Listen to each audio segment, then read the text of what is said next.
President Joe Biden's administration will do everything possible during its remaining time in office to help Ukraine fight through 2025 and obtain a position of strength in potential peace talks.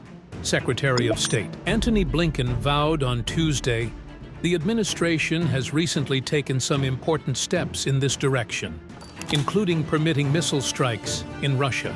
But there is more Biden and Congress can do before January 20th. Though Ukrainian soldiers continue to fight hard, the war is trending in a troubling direction. Russia's rate of advance, while still relatively modest, has accelerated each month since June. Russian troops are now taking an average of over 20 square kilometers per day, their fastest pace since 2022. More concerning than these territorial gains themselves is what they say about the state of Ukrainian forces. A shortage of manpower, particularly infantry, increasingly stresses the Ukrainian defense. Kyiv is losing soldiers faster than it can replace them. The country's mobilization rate has dwindled, and too many undertrained soldiers are suffering casualties or going AWOL. Meanwhile, as temperatures drop, Moscow has renewed its efforts to destroy Ukraine's energy infrastructure, already decimated by prior missile and drone strikes. This winter will likely be the toughest Ukraine has faced yet.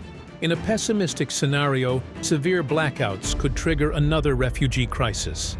Vladimir Putin seems to be betting he can grind down Ukraine enough to impose maximalist peace terms.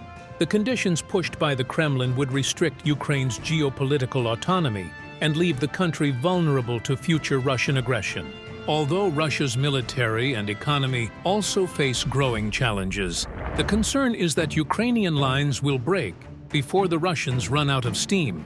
A related challenge is the uncertainty regarding future U.S. aid for Ukraine under President-elect Donald Trump, who seeks to broker a quick peace deal. Though he is unlikely to halt assistance entirely, a reduction is possible, perhaps in an ill-conceived bid to pressure Kyiv into concessions. Moscow likely hopes that its threats of escalation will encourage the incoming administration to be more cautious in supporting Ukraine and more amenable to Russian terms. With all this in mind, the Biden administration has made some important decisions in recent weeks and months to put Ukraine in a better position heading into next year. In late September, Biden directed the Pentagon to surge its remaining congressionally allocated assistance to Kyiv before he leaves office. Notably, the president pledged an additional Patriot air defense battery to help Ukraine defend against Russian missile strikes. Earlier this month, the administration permitted American contractors to maintain and repair military equipment inside Ukraine, expediting its return to service.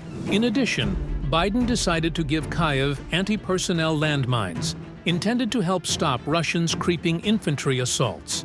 And at long last, Biden loosened restrictions on Ukrainian strikes in Russia using American-provided ATACMS missiles. London, in turn, has similarly permitted strikes inside Russia using UK-supplied Storm Shadow missiles. Officials hope these strikes will help Ukraine hold on to territory it seized in Russia's Kursk region last August, as well as deter North Korea from sending additional troops to fight for Russia. Ukraine has wasted no time in striking high-value targets in and around the Kursk region. These recent U.S. decisions, while belated, can make a positive contribution to the fight. Although Kyiv's manpower shortage is its biggest problem, increased Western aid can help compensate for that weakness and reduce Ukraine's casualty rate. But Biden shouldn't stop here. Plenty more can be done before his term is up. For starters, Kyiv will need more missiles if it's to take full advantage of the new policy on strikes in Russia. Ukraine's missile stocks are relatively small, and some of them will be intercepted by Russia. Although the Pentagon says it can't spare many more ATACMS, the United States could provide other munitions, such as JASSM air-launched cruise missiles, an option the administration reportedly has considered. JASSM has a longer range than ATACMS and is available in larger numbers. At the same time, the Pentagon could place a large order for new ATACMS production for Ukraine, then push it to the front of the queue, something the administration reportedly has refused to do. Furthermore, providing more artillery ammunition would ease the burden on Ukrainian infantry, while Ukraine has leaned on first-person view strike drones to help compensate for shortages of manpower and artillery. These drones aren't a cure-all.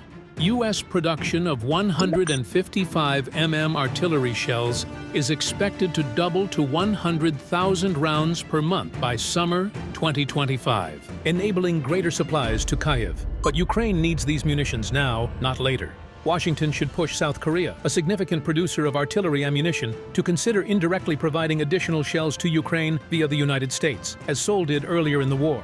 The Pentagon should also consider front-loading U.S. deliveries by temporarily dipping a bit deeper into its existing stocks, with the understanding that the difference can soon be recovered thanks to the imminent increase in production.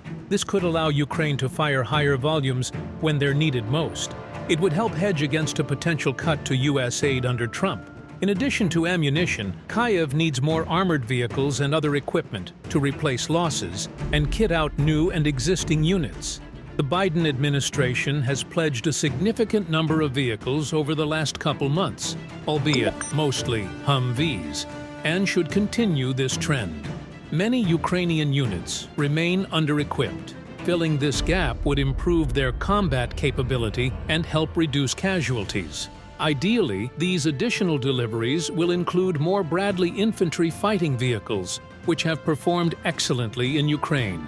But less glamorous equipment would also be useful, such as aging M113 armored personnel carriers, thousands of which are sitting in long-term storage. Finally, Congress needs to do its part too. Biden has asked lawmakers to include additional Ukraine-related funding in the short-term budget bill currently under discussion. This funding would help ensure that Washington can continue supporting Kyiv through the end of the next fiscal year. Bipartisan support would send the Kremlin a powerful signal about U.S. resolve.